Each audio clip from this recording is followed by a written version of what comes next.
Assalamualaikum dear students of 9th class. Unit number 3 है हमारा sets and functions.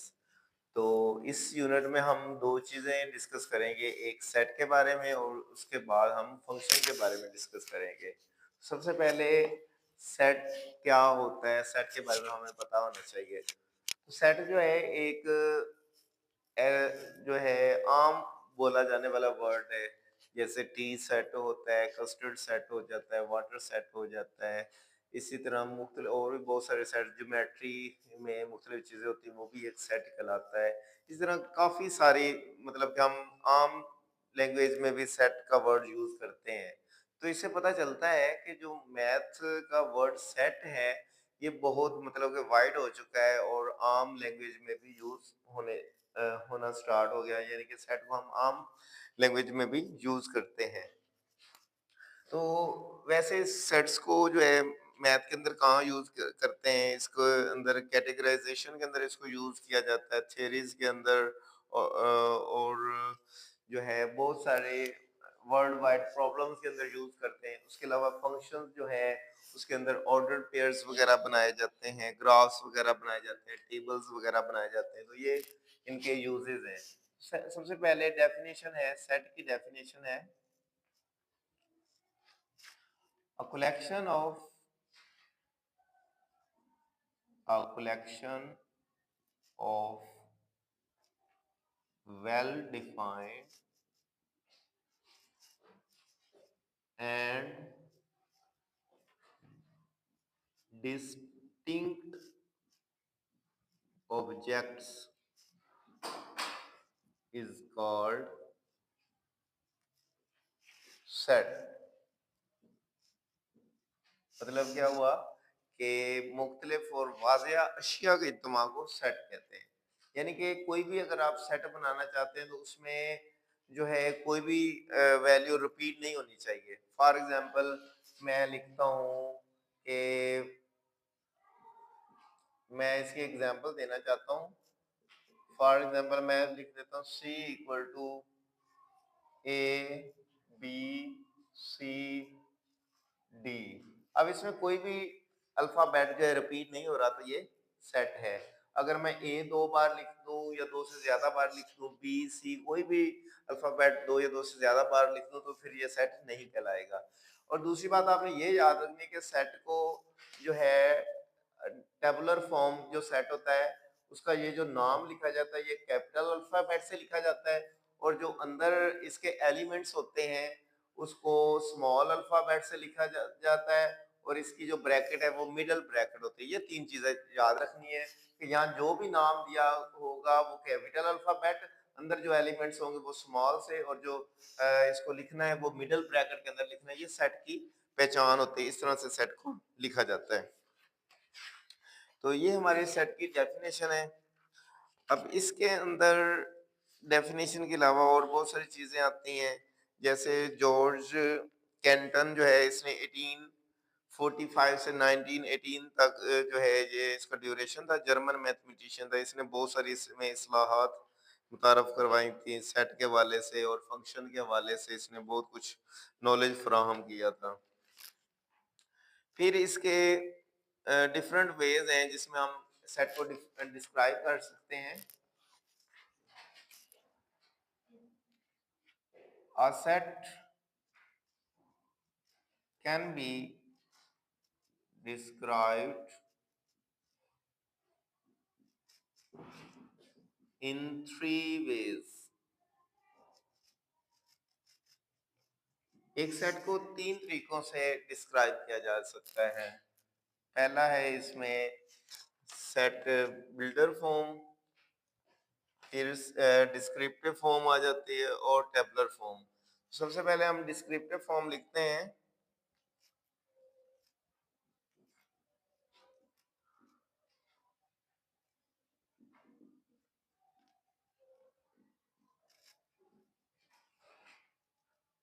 Descriptive form क्या होती है कि कोई भी आपको सेट जो है ना, अगर टेबुलर फॉर्म में दिया हुआ है तो उसको हम अपने वर्ड्स में बयान कर देते हैं, जैसे इंग्लिश में लिख देते हैं, वो डिस्क्रिप्टिव फॉर्म कहलाती है। A set may be described in words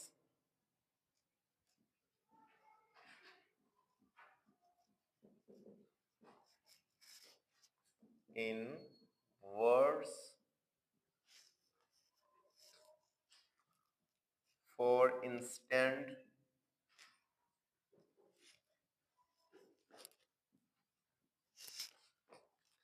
the set of all.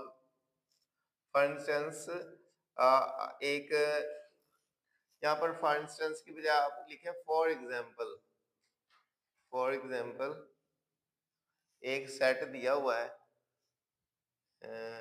A equal 1 2 3 4 5, तो इसकी जगह आप लिख सकते हैं।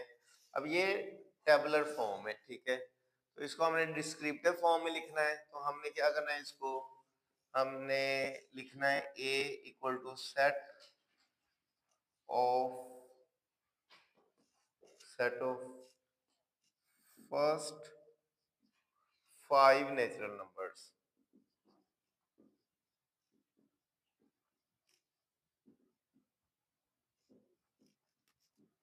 तो जो सेट की इस तरह की कंडीशन को हम इस तरह इंग्लिश में लिख देते हैं, इसको डिस्क्रिप्टिव फॉर्म कहा जाता है, ठीक है। तो इधर हमने 1 से 5 तक एलिमेंट्स लिखे थे। आप जानते हैं जो नेचुरल नंबर्स होते हैं वो 1 से स्टार्ट होते हैं, इसलिए equal to set of first 5 natural numbers आ गया। नेक्स्ट इसका सेकंड पार्ट है, इसमें क्या कहता है कि टेबुलर फॉर्म को डिफाइन करें।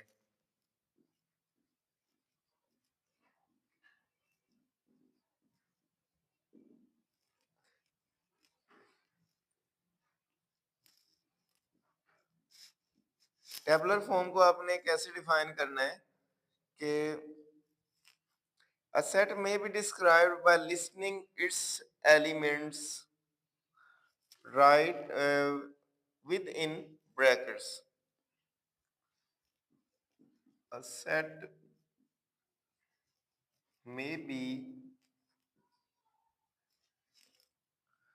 described by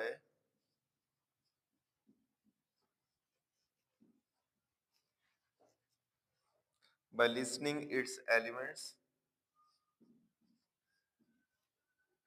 listing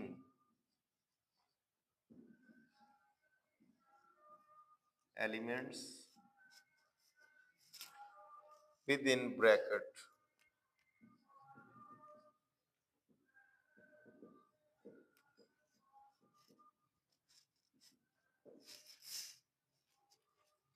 यानी कि डिस्क्रिप्टिव फॉर्म या कोई भी और शक्ल में आपको सेट दिया हुआ है, तो उसको आप ब्रैकेट में लिख देते हैं, तो वो क्या बन जाएगा, वो टेबुलर फॉर्म बन जाएगी।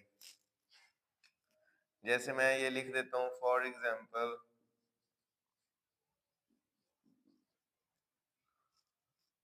d इक्वल 4 5 6 7 8, ठीक है। तो ये टेबुलर फॉर्म बन गई, मतलब कि हम मिडिल ब्रैकेट में और कॉमा लगाकर जो वैल्यूज लिखते हैं वो टेबुलर फॉर्म कहलाती है। अब थर्ड इसकी फॉर्म है set builder form.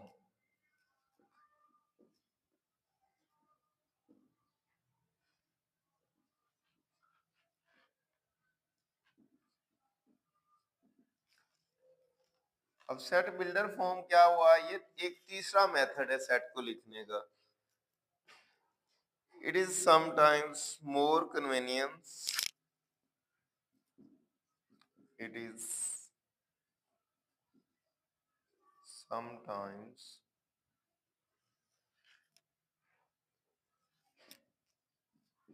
more convenient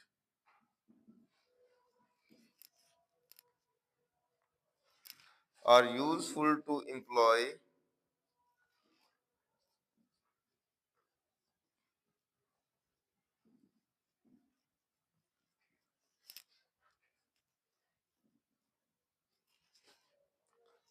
the method of set builder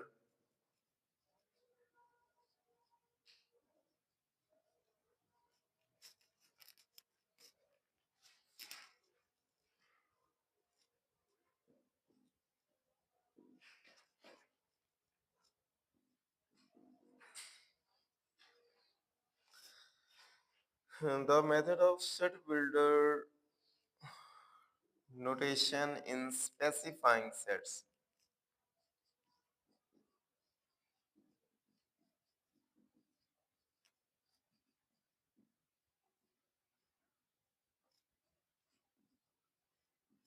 Sets.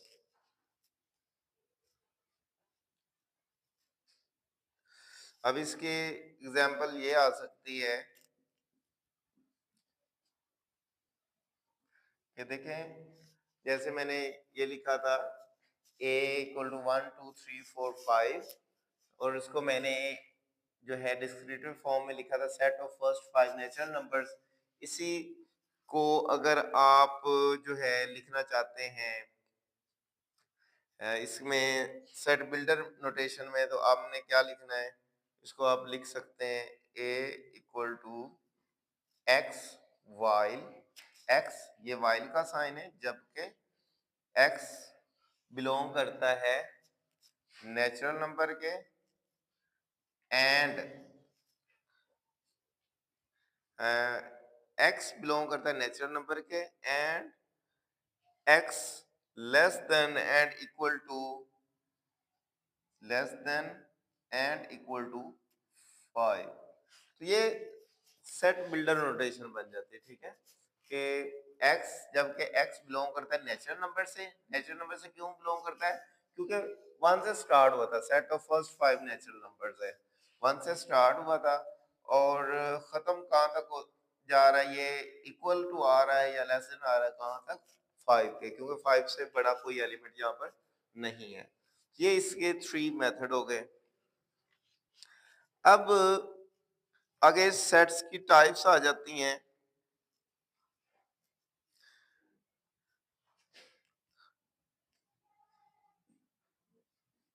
ये याद रखिए कि ये 3 मेथड हैं कि इन 3 मेथड से हम सेट को लिख सकते हैं। आगे आ जाता है types of sets. Types of set में सबसे पहले सेट आते हैं ये जी singleton set.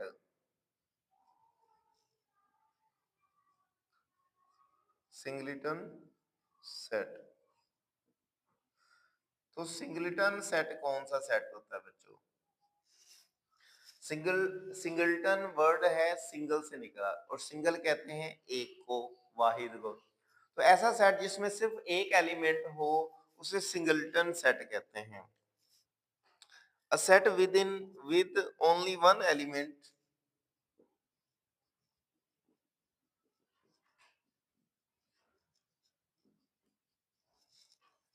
a set with only one element is called a singleton set.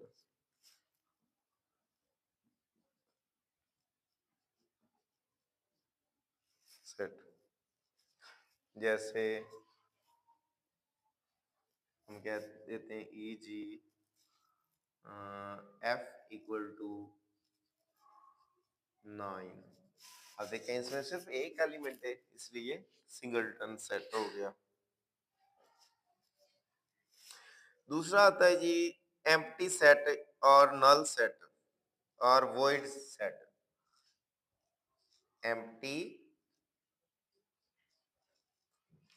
ये फर्स्ट टाइप है, ये इसकी सेकंड टाइप है। एम्प्टी,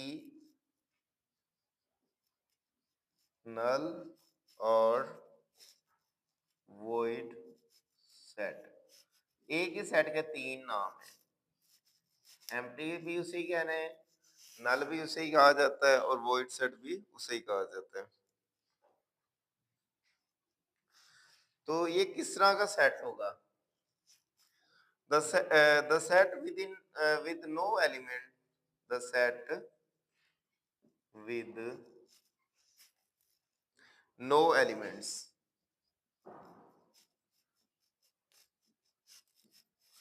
जिसके अंदर कोई एलिमेंट्स ना हो, 0 number of elements,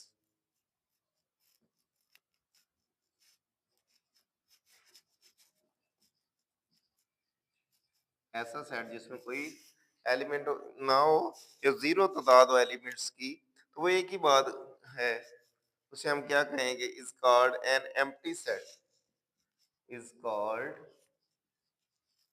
N empty set.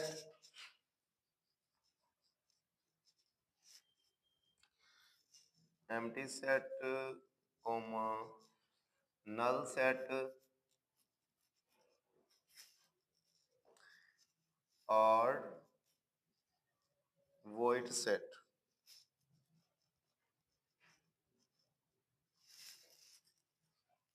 इसको अब दो तरीकों से डिनोट किया जाता है। इसमें आ जाता है, एक तो इसकी ये अलामत होती है एम्प्टी सेट की कि इसमें कोई सेट ना हो, उसको इस तरह से आप लिख सकते हैं, और दूसरी इसकी अलामत होती है कि आप खाली ब्रैकेट लगा दो, मिडल ब्रैकेट लगाओ जो सेट को डिनोट करके उसके अंदर कोई एलिमेंट ना लिखो, तो ये नल सेट को मेंशन करेगी जी। नेक्स्ट इसमें फोर टाइप आती है, one two and third, third type है सेट की, कि कहता है कि equal sets, equal sets, equal sets क्या आते हैं। अब यहाँ पर सेट्स आ गए, आगे एस लग गया, तो इसका मतलब दो सेटों की बात हो रही है। तो दो सेट इक्वल कब होंगे, जब उनके अंदर सेम एलिमेंट्स हों, सेट ए और सेट बी में एक जैसे एलिमेंट होंगे तो उनको हम इक्वल सेट्स कहेंगे। Two sets A and B are equal, two sets A and B are equal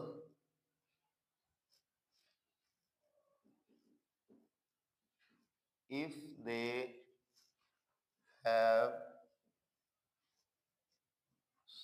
same number of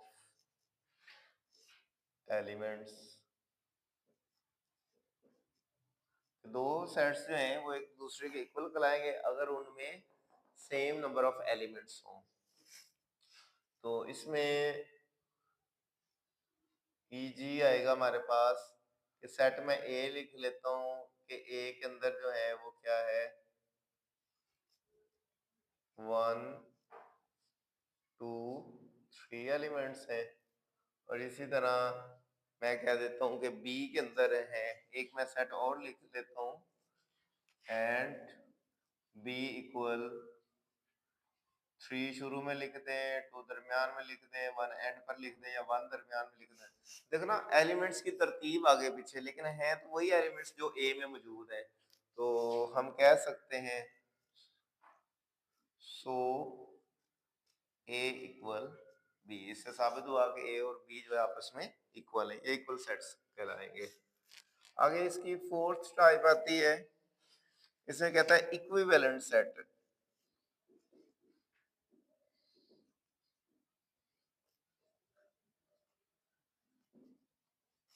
अब इक्वल और इक्विवेलेंट सेट्स में क्या फर्क है।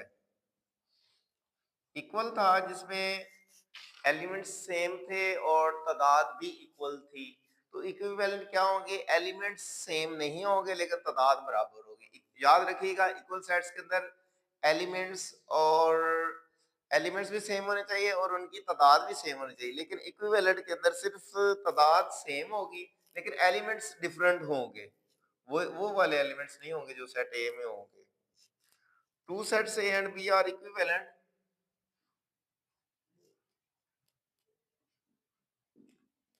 two sets A and B are equivalent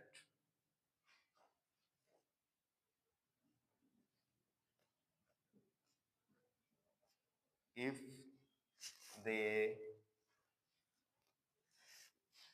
have same number of elements, if they have same number, if they have same number of element, नहीं यहाँ पर same ही आएगा। If they have equal number of elements but not same. अब book वालों ने यहाँ पर गलती की हुई है, उन्होंने लिखा हुआ है कि इक्विवेलेंट सेट्स वो होते हैं जो उन्होंने यहाँ पर लिखा if they have same number of elements, तो सेम नंबर ऑफ एलिमेंट्स नहीं आना चाहिए था, इक्वल नंबर ऑफ एलिमेंट्स आना चाहिए। इक्वल का मतलब है कि उनकी तादाद बराबर आनी चाहिए, लेकिन सेम नहीं होने चाहिए, एक जैसे नहीं होने चाहिए, डिफरेंट एलिमेंट्स होने चाहिए। तो यहाँ पर ये गलती है, ये आप ठीक कर लीजिएगा। आपने लिखना है if they have equal number of elements, मतलब इक्वल नंबर का मतलब है कि उनकी तादाद बराबर होनी चाहिए, तादाद बराबर होनी चाहिए, लेकिन एलिमेंट सेम नहीं होने चाहिए। ए के अंदर मैं एलिमेंट्स लिख देता हूं ए बी सी। अब देखें ए बी सी आ गया है। बी के अंदर लिख देता हूं मैं 1 2 3। अब देखिए इसमें भी 3 एलिमेंट्स है, इसमें भी 3 एलिमेंट्स है, तो ये इक्वल हो गए ना। लेकिन जो है तादाद जो है इनकी तादाद सेम है, लेकिन एलिमेंट सेम नहीं है। इधर अल्फाबेट है, इधर 1 2 3 है। तो इस वजह से हमने कहना है if they have equal number of elements, उनकी तादाद बराबर होनी चाहिए, लेकिन सेम नहीं होने चाहिए, एक जैसे नहीं होने चाहिए। ये आपने करेक्ट कर लेना है यहाँ से। आगे फिफ्थ डेफिनेशन है, इसमें कहता है सबसेट। और एक और बात जो इक्वल के लिए अलामत यूज होती है, ए इक्वल टू बी, इस तरह से आप इसको लिख सकते हैं।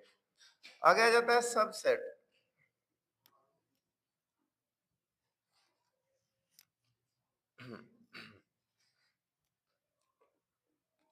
सबसेट क्या है? If every element of set A is an element of set B, if every element of set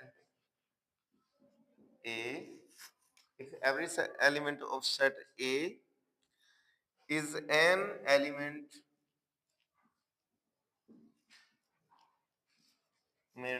of set B, if every element of set A is an element of set B, A is an element of set B, then A is a subset of B। अब कह रहा है कि दो set ले लो, एक A और B। कह रहा है कि A का हर एलिमेंट सेट B के अंदर B मौजूद हो, तो आपने से कहना है कि A जो है वो B का सबसेट है। सिंबॉलिकली इसे हम कैसे लिख सकते हैं?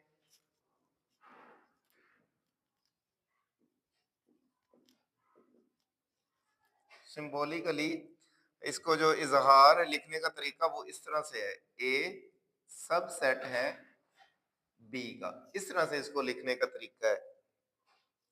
ये इसको सिंबॉलिकली हमने लिख लिया। अब इसके अंदर एग्जांपल अगर मैं देना चाहूं कि कब हम कह सकते हैं ए बी का सबसेट है, तो आप लिखें जी ए इक्वल 2 3 4, बी के अंदर लिख लें 1 2 3 4 एंड 5। तो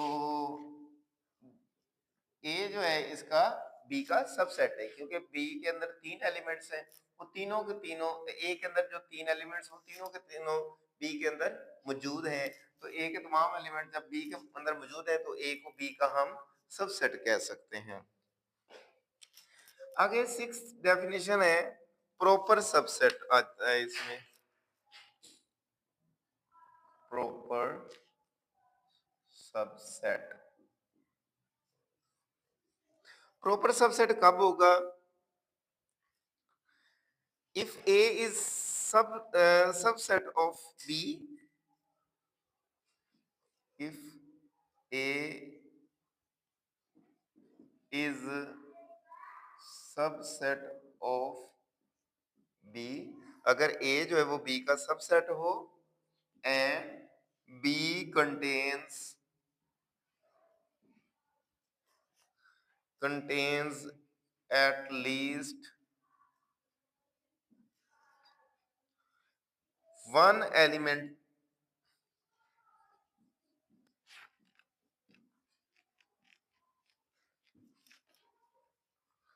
that is not an element of A,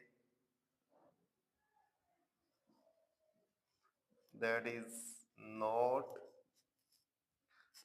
an element of A, then A is said to be a proper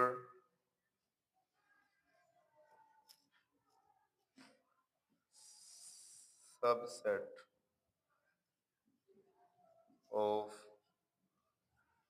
B। वो कह रहा है कि if A is a subset of B, अगर A B का सबसेट हो and B contains at least one element, और B के अंदर एक एलिमेंट कम से कम ऐसा होना चाहिए that is not an element of A, जो A के अंदर मौजूद ना हो, तो हम क्या कह सकते हैं इसको प्रॉपर सेट कह सकते हैं। हम कह सकते हैं A is a proper subset of B, A को हम B का प्रॉपर सबसेट कह सकते हैं। और इसके लिए प्रॉपर सबसेट के लिए आपने ये वाली अलामत लिखनी है, ए सबसेट है जी, प्रॉपर सबसेट है बी का। अब इम्प्रॉपर सबसेट कैसे होते हैं?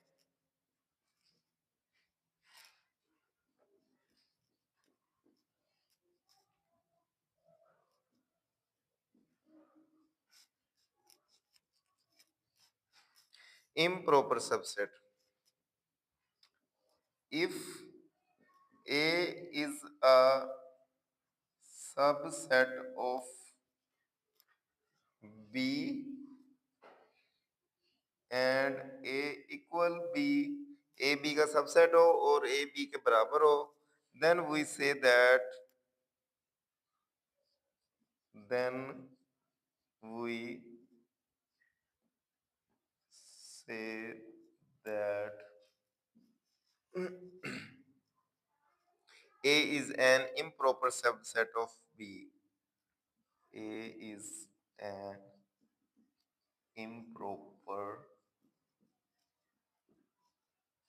subset of B। अब इसमें अगर इसके आप एग्जाम्पल देना चाहते हैं तो इसमें आ जाना है A इक्वल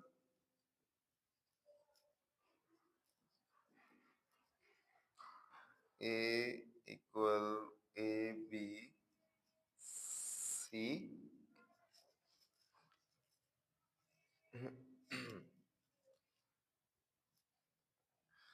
और B इक्वल आ जाना है जी C A B। मतलब देखिए दोनों में एलिमेंट्स की तादाद बराबर जब आ जाएगी ना और सेम वही हो जाएंगे तो ये एक दूसरे के इम्प्रॉपर सबसेट्स कहलाएंगे। नेक्स्ट इसमें आ जाता है definition 8, universal sets, universal set. Universal जो है यूनिवर्सल निकला है, यूनिवर्स पूरी कायनात को कहते हैं, तो इसमें सबसे ज्यादा एलिमेंट्स होंगे इसलिए इसको यूनिवर्सल कहा गया है। The set that contains all objects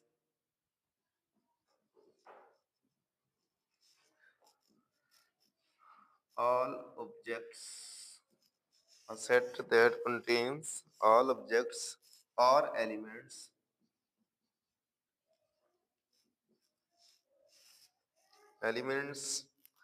under consideration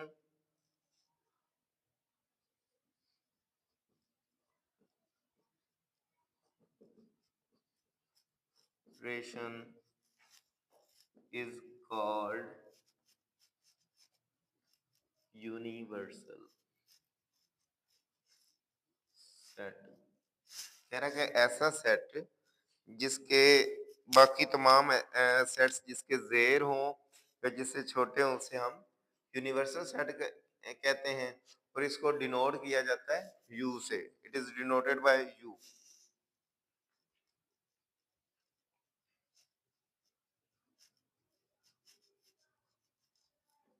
bye U, U से इसको डिनोट किया जाता है। अब जितने किसी क्वेश्चन के अंदर सेट्स दिए होंगे ना ए बी सी वगैरह, तो यू अगर वहां पर दिया होगा तो यू के अंदर एलिमेंट सबसे ज्यादा होंगे, इसलिए इसको यूनिवर्सल कहा गया है। लास्ट डेफिनेशन है हमारे पास पावर सेट। पावर सेट क्या होता है? The power set of a set S, the power set of a set S denoted by P of S is the containing all the possible subsets, is the set containing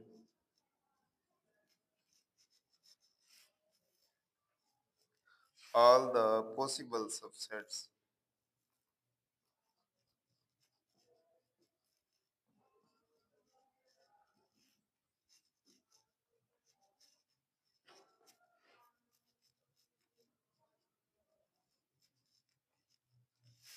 all the possible subsets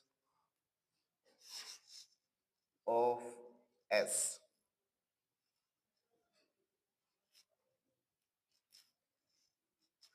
For example, for example आप देखना चाहते हैं कि हम एक set का power set कैसे लिखते हैं, तो मैं एक सेट लिखता हूँ ए इक्वल टू ए बी। तो आप बच्चों इसका पावर सेट कैसे लिखना है, तो इसको हम लिखेंगे P ऑफ ए। ठीक है, इसका A लिख दिया, फिर आपने आगे मिडिल ब्रैकेट लगानी है। पहले आपने लिखना है खाली सेट, ये पावर सेट लिखने का तरीका है। अब 2 है ना, तो इसके अगर पावर सेट बनाएंगे तो इसके 4 टोटल सेट 4 बनेंगे, क्योंकि 2 का पावर सेट निकालने का फार्मूला 2 का स्क्वायर होता है, तो 2 2 आर 4 होता है। कोई भी वैल्यू हो उसका आपने स्क्वायर लेना है, मतलब कि अगर यहाँ पर 2 एलिमेंट्स वैल्यू में दिए हुए हैं तो आपने 2 का स्क्वायर ले लेना है, तो 4 टोटल सेट 4 बनेंगे। और अगर सेट के अंदर 3 एलिमेंट्स लिए हैं तो 3 का स्क्वायर लोगे तो टोटल 9 सेट बनाएंगे। अब क्योंकि यहाँ पर 2 एलिमेंट्स मौजूद हैं, इसलिए यहाँ पर हमारे अंदर जो है सेट की तादाद बनेगी, वो कितने बनेंगे? 4 बनेगी। एक खाली सेट, फिर फर्स्ट एलिमेंट अलग-अलग करके लिखा जाता है, फिर सेकंड एलिमेंट, फिर लास्ट पे पहले और दूसरा जो एलिमेंट था दोनों को मिला के ये पावर सेट की ब्रैकेट बंद कर दी। ये तरीका है जी पावर सेट लिखने का, इस तरह से इसको लिखा जाता है। तो इसके साथ ही हमारे जो सेट्स की डिस्क्रिप्शन थी, सेट्स की डेफिनेशंस थी और उसकी टाइप्स थी या उसको मेंशन करने के मेथड थे, वो सारे कंप्लीट हो चुके हैं। तब तक के लिए अल्लाह हाफिज। नेक्स्ट हम जो है 3.1 स्टार्ट करेंगे।